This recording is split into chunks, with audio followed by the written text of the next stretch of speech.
والصلاة والسلام على سيد الأنبياء والمرسلين وعلى آله وأصحابه أجمعين. أما بعد، أرسله بالحق بشيرا ونذيرا وداعيا إلى الله بإذنه وسراجا منيرا. فقد قال الله تبارك وتعالى في الكلام المجيد والفرقان الحميد: فأعوذ بالله من الشيطان الرجيم.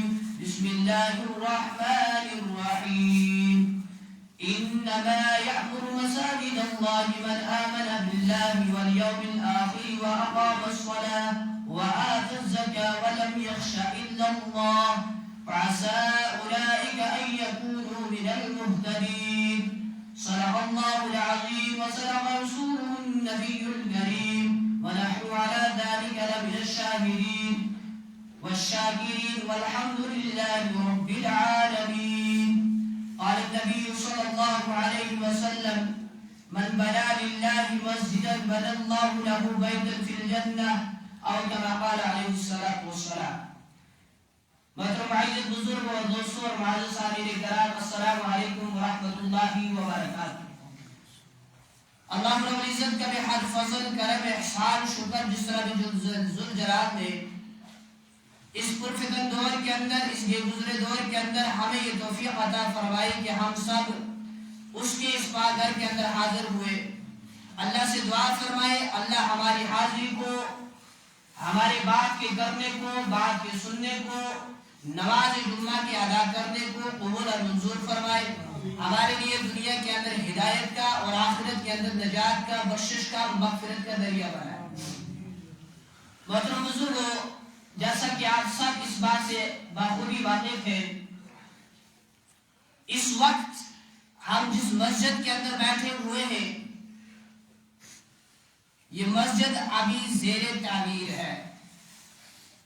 اس مسجد کا بھی بہت سارا کام باقی ہے. تو اسی لیے میں نے یہ سمجھا، بہتر سمجھا، کیوں نہ اس جمعۃ المبارک کے موقع پر قرآن و حدیث کی روشنی میں مسجد کی تعمیر، مسجد کو بنانا، مسجد کو آباد کرنا، اس کے اوپر کیا کیا فضائل آئے ہیں وہ آپ کے سامنے پیش کروں. کیونکہ انسان کی عادت ہے، جب انسان کے اوپر کسی چیز کی اہمیت، کسی چیز کی فضیلت کھل جاتی ہے، پھر انسان کو وہ کام کرنا اس کے لیے آسان ہو جاتا ہے. چنانچہ انسان کے فعال سے اس کے عمل کی حیثیت کی وضاحت ہو جاتی ہے. وہ کیسے؟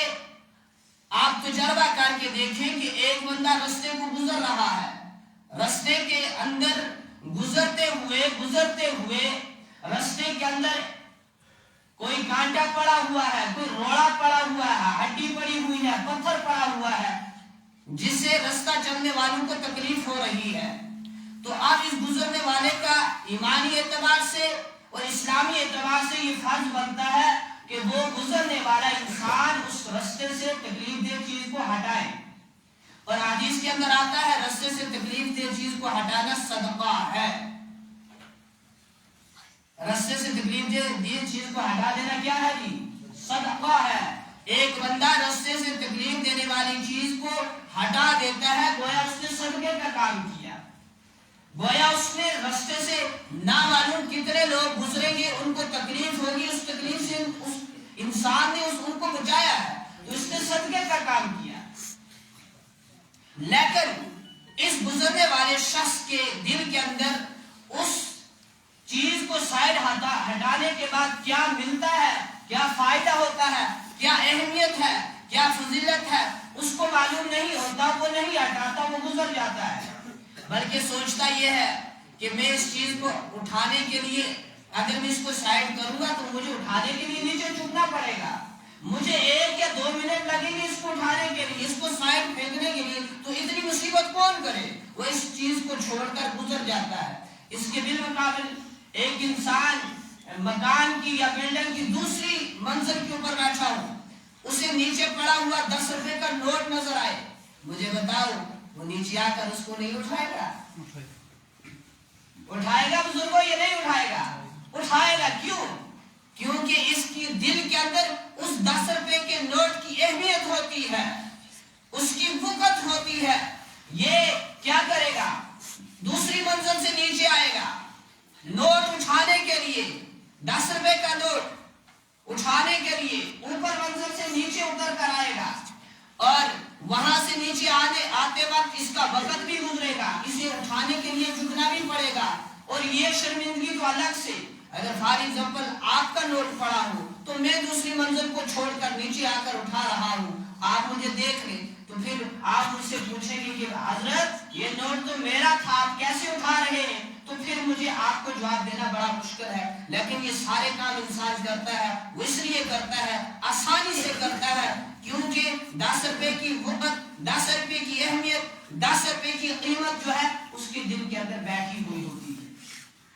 اس کے بالمقابل رستے سے تکلیف دہ چیز کو ہٹانے کے اوپر کیا اجر و ثواب ہے اس کا پتہ نہیں ہوتا۔ تو اس لیے بزرگوں، بات کو شروع کرنے سے پہلے میں یہ عرض کر دینا بہتر سمجھتا ہوں، مناسب سمجھتا ہوں کہ مسجد کا مقام کیا ہے، مسجد کا مرتبہ کیا ہے، اور اللہ اور اس کے رسول صلی اللہ علیہ وسلم کی نظر میں مسجد کا مقام، مسجد کا رتبہ، مسجد کا مرتبہ کیا ہے، اس کو ہم سب سے پہلے دیکھیں۔ جب انسان کو یہ پتہ چل جائے گا، مسجد کو بنانا، مسجد کو آباد کرنا، مسجد کی تعمیرات کے لیے دل، جان، مال، وقت اور مال سے خرچ کرنا، اس کے اوپر کیا ملتا ہے، تو پھر انسان کو یہ سارے کام کرنا آسان ہو جائے گا۔ مسجد و پاک و مقدس جگہ ہے جہاں اللہ رب العزت کا نام لیا جاتا ہے، جہاں اللہ رب العزت کی عبادت کی جاتی ہے، جہاں اللہ رب العزت کو یاد کیا جاتا ہے۔ دنیا کے اندر سب سے پاک، سب سے مقدس، سب سے مبارک حصے وہ ہیں جہاں پر مسجدیں بنی ہوئی ہیں، اور دنیا کے اندر سب سے ناپسندیدہ جگہ وہ ہے جہاں بازار بنے ہوئے ہیں۔ دنیا کے اندر سب سے مقدس حصہ، دنیا کا، زمین کا وہ مقدس حصہ ہے، وہ مبارک حصہ ہے جہاں پر مسجد بنی ہوئی ہے، جس کے اندر اللہ کو یاد کیا جاتا ہے، اللہ کی عبادت کی جاتی ہے۔ حضرت ابو ہریرہ رضی اللہ تعالیٰ عنہ کی روایت ہے کہ اللہ کے نبی صلی اللہ علیہ وسلم نے فرمایا، شہروں کے اندر اللہ تعالیٰ کے نزدیک سب سے پسندیدہ جگہ وہ ہے جہاں مسجدیں بنی ہوئی ہیں، اور شہروں کے اندر سب سے ناپسندیدہ جگہ وہ ہے جہاں پر بازار بنے ہوئے ہیں۔ یعنی اللہ کے نزدیک سب سے پسندیدہ، پسند والی وہ جگہ ہے جہاں پر مسجدوں کو بنایا گیا ہے، اور اللہ کے نزدیک، اللہ کی نظروں کے اندر سب سے بری جگہ، سب سے ناپسند جگہ وہ ہے جہاں بازار ہے۔ آج ذرا ہم دل کے اوپر ہاتھ رکھ کے اس چیز کو دیکھیں، پرکھیں اور غور کریں، ہمارا دل کہاں زیادہ لگتا ہے؟ ہمیں بازار کے اندر زیادہ مزہ آتا ہے یا مسجد کے اندر؟ فرمایا مومن کی مثال ایسی ہے، جب وہ مسجد کے اندر آتا ہے یوں سمجھ لو مچھلی پانی کے اندر چلی گئی، اور منافق کی مثال ایسی ہے، جب وہ مسجد کے اندر آتا ہے یوں سمجھ لو جیسے کوئی پرندہ زبردستی پکڑ کر ہم نے پنجرے کے اندر بند کر دیا، وہ کھڑا رہا ہے کب مجھے مہلت مل جائے میں اس سے باہر نکل جاؤں۔ یہ مثال ہے منافق کی، اور یہ فرق ہے مومن اور منافق کے درمیان۔ ذرا ہم دل سے پوچھیں، یہ دل تجھے کہاں زیادہ سکون ملتا ہے، زیادہ دل کہاں لگتا ہے؟ تو بزرگوں میں میرے رسول سے کہتا ہوں، آواز آئے گی ہمیں زیادہ مزہ آتا ہے بازار کے اندر، مسجد تو ہم فوراً باہر نکلنا گوارا کرتے ہیں، یہاں سے نکلتے وقت دھکے مار رہے ہوتے ہیں لوگ ایک دوسرے کو، بزرگوں 2 منٹ ٹھہر جائے، دوسرا نکل جائے، آرام سے نکل جائے، اندر کھڑے ہو جائیں گے تو کیا ہو جائے گا؟ مگر یہ نہیں، باہر نکلنے کے لیے بڑی جلدی ہے، اندر آنے کے لیے اتنی جلدی نہیں ہے۔ تو میں نے ابھی کہا، جب تک ہمیں کسی چیز کے عمل کے بعد کیا مل رہا ہے اس کا پتہ نہیں چلے گا، تب تک ہم عمل کو آسانی سے نہیں کر سکتے۔ مسجد اللہ رب العزت کا گھر ہے۔ جب ایک بندہ مسجد کے اندر آتا ہے، مسجد کے اندر آنے کے بعد نماز پڑھتا ہے، اللہ کے سامنے سجدہ کرتا ہے، اس کی عبادت کرتا ہے، تو مسجد جو ہے وہ اللہ کا گھر ہے، اور گھر والا جو ہوتا ہے میزبان ہوتا ہے، باہر سے آنے والا مہمان ہوتا ہے، میزبان کے ذمہ ہے کہ وہ اپنے مہمان کے اکرام کرے۔ تو جو گھر ہے مسجد، یہ اللہ کا گھر ہے، باہر سے جو نمازی باہر آتا ہے، اندر آتا ہے نماز پڑھنے کے لیے، وہ گویا اللہ کا مہمان ہے۔ اور احادیث کے اندر آتا ہے، حضرت ابو ہریرہ رضی اللہ تعالیٰ عنہ سے مروی ہے کہ اللہ کے نبی نے فرمایا جو شخص صبح و شام مسجد جاتا ہے، جتنی مرتبہ وہ مسجد جاتا ہے اتنی ہی مرتبہ اللہ اس کے لیے جنت کے اندر مہمانی کا انتظام فرماتے ہیں۔ اس لیے مسجد آئیں گے انشاءاللہ، آیا کریں گے مسجد، وقت دیں گے مسجد کو، یہاں بیٹھیں گے، اپنے بارے میں سوچیں گے، پھر ان بھائیوں کے بارے میں بھی سوچیں گے جنہیں صدیاں ہو گئی مسجد کا دروازہ نہیں یاد ہے کہ وہاں بھی کبھی جانا ہے۔ اس لیے بزرگوں، اس فتنے والے دور کے اندر، اس فساد والے دور کے اندر جہاں چاروں سمت ایمان کو خطرہ ہی خطرہ ہے، اس وقت ضرورت ہے ہم اپنے ایمان کو بچائیں، ایمان کی حفاظت کریں، مساجد کو وقت زیادہ دیں، مدارس کے ساتھ رابطہ زیادہ رکھیں، علماء سے جڑے رہیں، زندگی کا ہر مسئلہ علماء سے معلوم کریں، مسجد کے ساتھ جڑے رہیں، مسجد کے اندر بیٹھنے کی کوشش کریں، مسجد کو وقت دیں۔ جتنا مسجد کے اندر رہیں گے، جتنا مدرسے سے جڑیں گے، جتنا علماء سے جڑیں گے، اتنا ایمان مضبوط ہوگا۔ جتنا مسجد سے کٹیں گے، جتنا علماء سے کٹیں گے، جتنا مدارس سے دور ہوں گے، اتنا ہی زیادہ ایمان کو خطرہ ہوگا۔ تو ایمان بچانے کی ضرورت ہے یا نہیں؟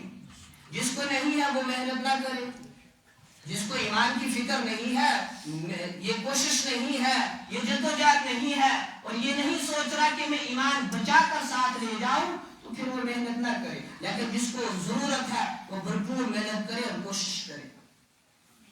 آخری دم تک شیطان حملہ کرتا ہے انسان کے اوپر کہ یہ ایمان ساتھ لے کر نہ جائے، اس لیے شیطان کو موقع نہیں دینا، ہم نے اسے اپنا دوست نہیں سمجھنا۔ قرآن کہتا ہے اِنَّهُ لَكُمْ عَدُوٌّ مُبِينٌ، یہ تمہارا کھلا ہوا دشمن ہے، کھلا دشمن ہے، تم بھی اس کو دوست نہیں سمجھنا۔ بڑی جال پھینکتا ہے، بڑے باریک جال شیطان ایمان والے کو پھنسانے کے لیے، اس لیے اس کی جال سے، اس کے جال سے، اس کی کوشش سے، اس کی محنت سے اور اس کی جدوجہد سے اپنے ایمان کو بچاتے رہنا ہے۔ ایمان کا مل جانا فخر کی بات ہے، ساتھ لے کر جانا کس کی بات ہے؟ فکر کی بات ہے۔ ایمان ہمیں ملا ہے، الحمدللہ ہم مسلمان ہی، لیکن ساتھ لے کر جانا ہے، یہ فکر کی بات ہے۔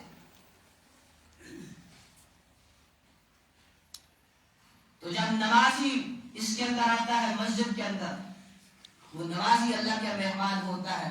اور پھر الگ الگ درجے ہیں مہمانوں کی، کچھ لوگ دور سے آتے ہیں، کچھ قریب سے آتے ہیں، کچھ بعد میں آتے ہیں، کچھ پہلے آتے ہیں۔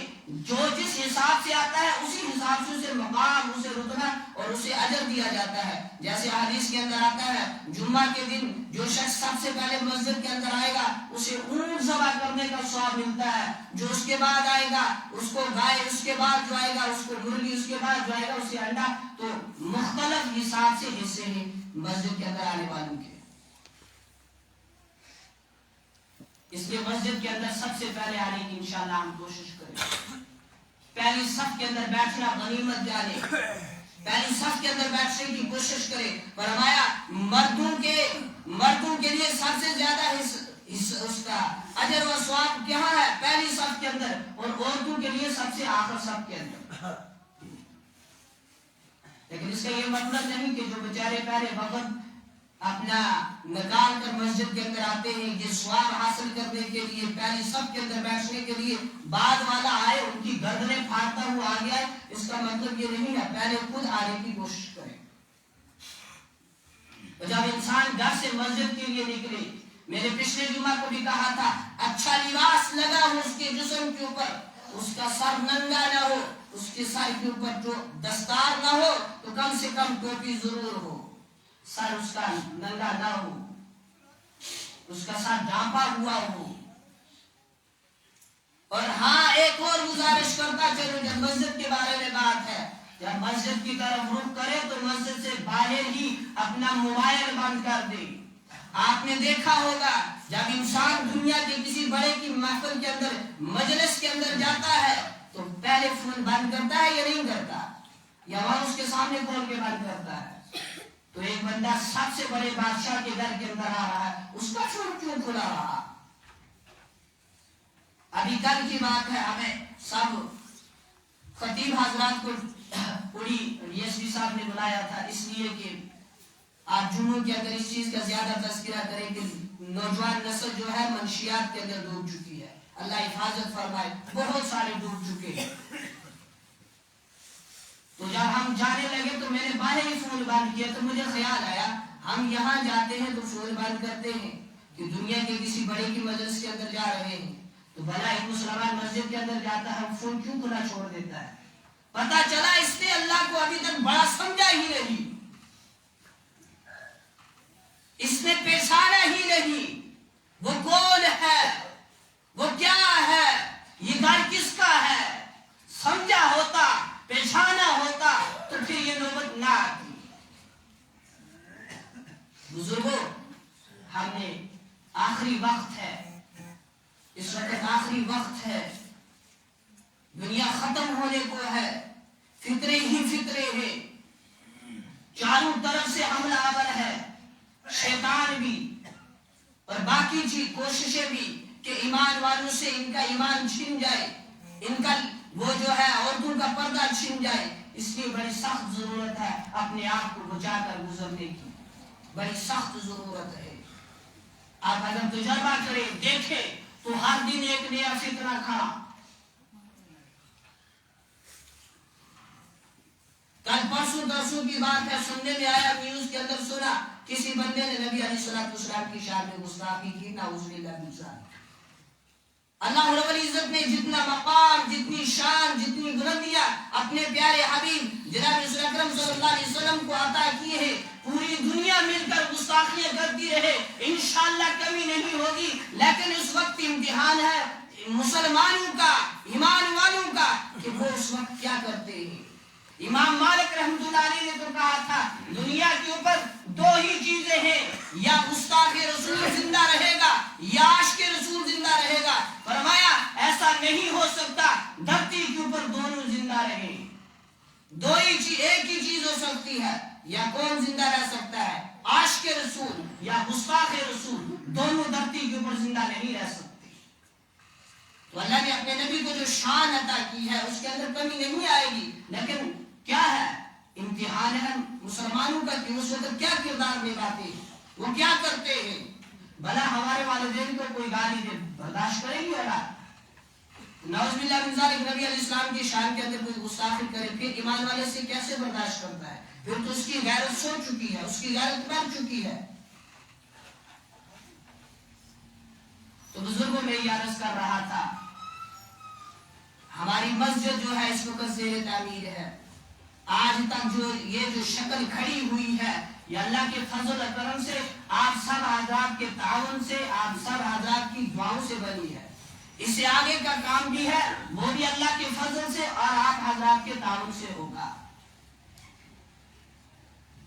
جناب رسول اکرم صلی اللہ علیہ وسلم کے زمانے، مبارک زمانے کے اندر یہ جو مساجد ہے یہ پارلیمنٹ مرکز ہوا کرتی تھی، اسلامی اعتبار سے، سیاسی اعتبار سے، اور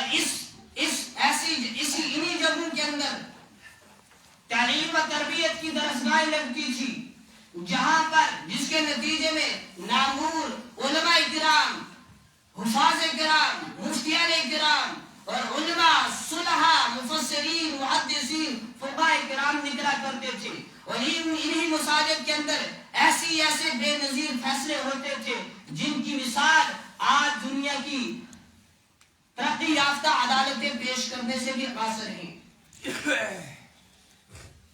انہی مساجد کے اندر اس وقت تمام دینی کام کو انجام دیا جاتا تھا۔ بزرگوں، جب ہم پہ پتہ چل جائے گا اللہ رسول کی نظر میں مسجد کا کیا مقام ہے، اس کے اندر ہم خرچ کریں گے تو ہمیں کیا ملے گا، پھر ہمارے لیے آسانی ہو جائے گی اس کے اندر خرچ کرنے کے لیے۔ اللہ کے نبی جناب رسول اکرم صلی اللہ علیہ وسلم کا مبارک فرمان ہے من بنا للہ مسجدا بنا اللہ لہ بیتا فی الجنہ، جس نے اللہ کے لیے کوئی مسجد بنائی جس کے اندر اللہ کا نام لیا سکتا ہو اور اس کا مقصد دکھلاوا نہیں تھا، ریاکاری نہیں تھی، اس کا مقصد تھا اللہ کی رضا، تو اس بندے کے لیے اللہ رب العزت جنت کے اندر ایک محل عطا بناتے ہیں۔ محل چاہیے یا نہیں چاہیے؟ کہاں چاہیے؟ دنیا کے اندر، جنت کے اندر؟ پھر مساجد بنانے کی ضرورت ہے، پھر مساجد کے ساتھ عمل کرنے کی ضرورت ہے۔ جب ہم جناب رسول اکرم صلی اللہ علیہ وسلم کی سیرت کا مطالعہ کرتے ہیں، جب ہم تاریخ کو دیکھتے ہیں تو تاریخ ہمیں بتاتی ہے جب میرے اور آپ کے رہبر حضرت محمد عربی صلی اللہ علیہ وسلم نے مکہ المکرمہ سے مدینہ المنورہ کا سفر کیا تھا، یعنی ہجرت کر کے آئے تھے، تو مدینہ المنورہ کے اندر پہنچنے کے بعد میرے اور آپ کے رہبر جناب رسول اکرم صلی اللہ علیہ وسلم نے اپنی بیوی کے لیے سب سے پہلے کوئی حجرہ نہیں بنایا، اپنی بیوی کے لیے کوئی گھر نہیں بنایا، اپنے لیے کوئی رہنے کی جگہ نہیں بنائی، بلکہ تاریخ گواہ ہے، تاریخ بتاتی ہے اللہ کے نبی جناب رسول اکرم صلی اللہ علیہ وسلم جب مکہ سے ہجرت فرما کر مدینہ آئے ہیں تو سب سے پہلے جس چیز کو اللہ کے نبی نے بنایا وہ گھر تھا اللہ رب العزت کا، اور جس کو آج ہم مسجد نبوی علیہ السلام کے نام سے جانتے ہیں۔ یعنی جب جناب رسول اکرم صلی اللہ علیہ وسلم ہجرت فرما کر مکہ سے مدینہ آئے ہیں تو سب سے پہلے اللہ رب العزت کے نبی جناب رسول اکرم صلی اللہ علیہ وسلم نے اللہ کا گھر بنایا جس کو آج ہم مسجد نبوی کے نام سے جانتے ہیں۔ اور یا مسجد نبوی جس حصے کے اندر بنی، جس زمین کے ٹکڑے پر بنی، وہ زمین تھی 2 یتیم بچوں کی، جن کو اللہ کے نبی صلی اللہ علیہ وسلم نے 10 دینار دے کر وہ زمین کا ٹکڑا خریدا اور اس کے اوپر مسجد نبی میں بنی، اور جس کی پوری رقم ادا کی حضرت ابو بکر صدیق رضی اللہ تعالی عنہ نے۔ اللہ کے نبی صلی اللہ علیہ وسلم کی مبارک زبان سے نکلا تھا، ابو بکر جب تک اس مسجد کے اندر عبادتیں ہوتی رہیں گی، سجدے ہوتے رہیں گے، باقی عبادتوں کو لوگ انجام دیتے رہیں گے، اس کا ثواب تیرے نام اعمال کے اندر لکھا جاتا رہے گا۔ جو بندہ مسجد کو بنانے کی فکر کرتا ہے، مسجد کے لیے ایک اینٹ دیتا ہے، پتھر اٹھا کر دیتا ہے، مسجد کے لیے کسی اعتبار سے حصہ کرتا ہے، جب تک اس مسجد کے اندر عبادتیں ہوتی رہیں گی، اعتکاف ہوتا رہے گا، نمازیں ہوتی رہیں گی، قرآن کی تلاوت ہوتی رہے گی، اس مسجد کے اندر قرآن کی درسگاہ لگتی رہے گی، احادیث کا درس ہوتا رہے گا، تب تک اس بندے کے نام اعمال کے اندر نیکیاں لکھی جاتی رہیں گی۔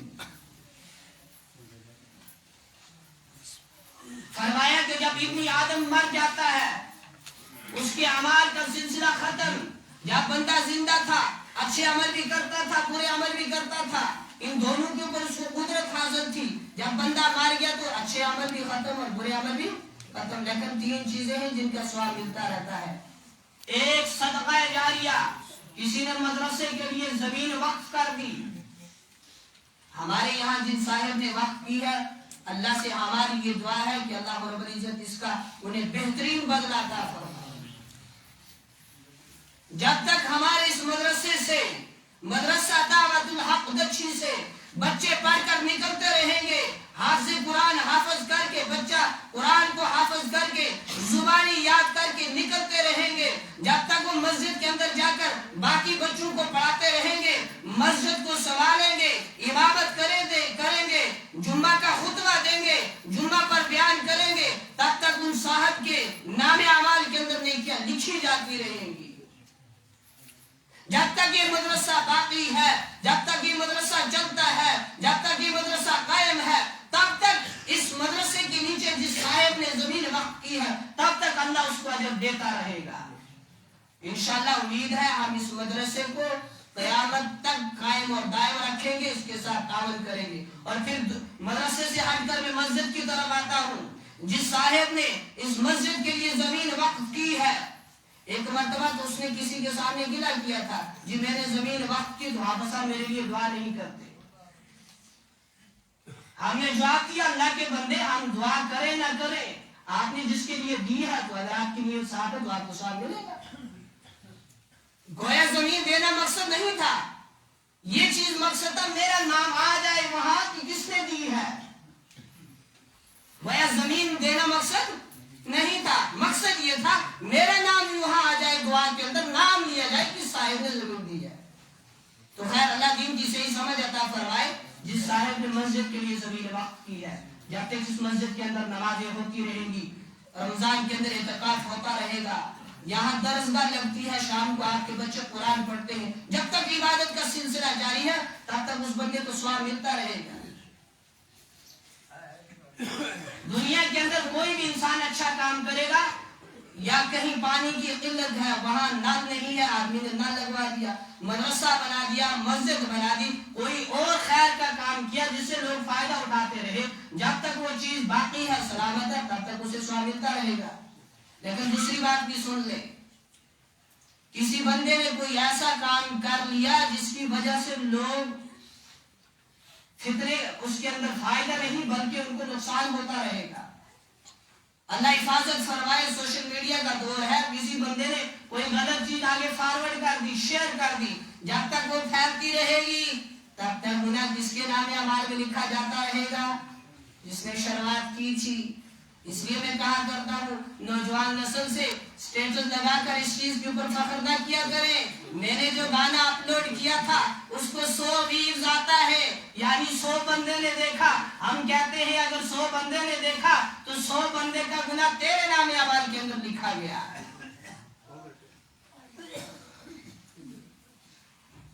اس لیے بزرگوں ہم خیر کے ساتھی بنے, شر کے ساتھی نہ بنے, خیر کے ساتھی بنے, ہماری وجہ سے دوسروں کو فائدہ پہنچے. ہم خود خسارے کے اندر رہ جائیں لیکن دوسرا فائدے کے اندر رہنا چاہیے. یہ دنیا کتنے دن کی ہے, چند روز کی دنیا ہے, گزر جائے گی. اور اس لیے بزرگ آخری بات عرض کریں گے, وقت ہو چکا ہے. اس وقت جو میں نے قرآن مجید کی آیت پڑھی تھی, انما یأمر مساجد اللہ من آمن باللہ والیوم الآخر واقام الصلاة وآتى الزکاة ولم یخش الا اللہ فعسى اولئک ان یکونوا من المہتدین. اللہ رب العزت ارشاد فرماتے ہیں مسجدوں کو بنانا, مسجدوں کو آباد کرنا انہی لوگوں کا کام ہے جو میری ذات کے اوپر اور یوم آخرت کے اوپر یقین رکھتے ہیں, نماز ادا کرتے ہیں, زکوٰۃ ادا کرتے ہیں, سوائے میرے کسی اور سے نہیں ڈرتے.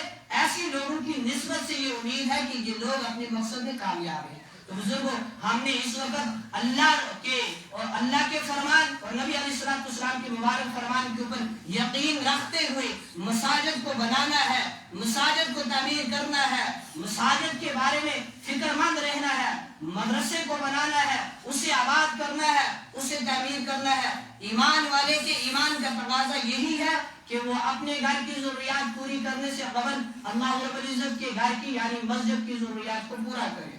اپنی ضروریات پوری کرنے سے قبل مسجد کی ضروریات کو پورا کرے. ہمیں جس صاحب کو اللہ رب العزت نے وسعت دی ہے وہ صاحب کوشش کر کے یہ کوشش بھی کیا کرے کہ ہم یہ جو بجلی کی فیس بھرتے ہیں بل وغیرہ, وہ کوشش یہ کیا کرے صدر صاحب سے کہے کہ اس مہینے آپ وہ بل مجھے دے دو, میں بھر دوں گا. مسجد کے ساتھ تعلق ہو گیا. مسجد کی کسی چیز کے لیے چندے کی ضرورت ہے, باقی مالی اعتبار سے, وقتی اعتبار سے, جانی اعتبار سے ضرورت ہے, اس کو بھی ہم پورا کریں. اللہ سے دعا ہے جو آپ حضرات نے تعاون کیا ہے اللہ اس کا آپ کو بہتر صلہ عطا فرمائے. جو رہ چکے ہیں اللہ انہیں بھی تعاون کی توفیق عطا فرمائے. مدرسے کے ساتھ بھی جو حضرات نے تعاون کیا ہے اللہ انہیں تعاون کے بدلے میں بہتر صلہ عطا فرمائے. جو کہا گیا جو سنا گیا اللہ پاک اس کو قبول فرمائے. ہم سب کو ان چند باتوں کے اوپر عمل کی توفیق نصیب فرمائے. وآخر دعوانا الحمدللہ رب العالمین.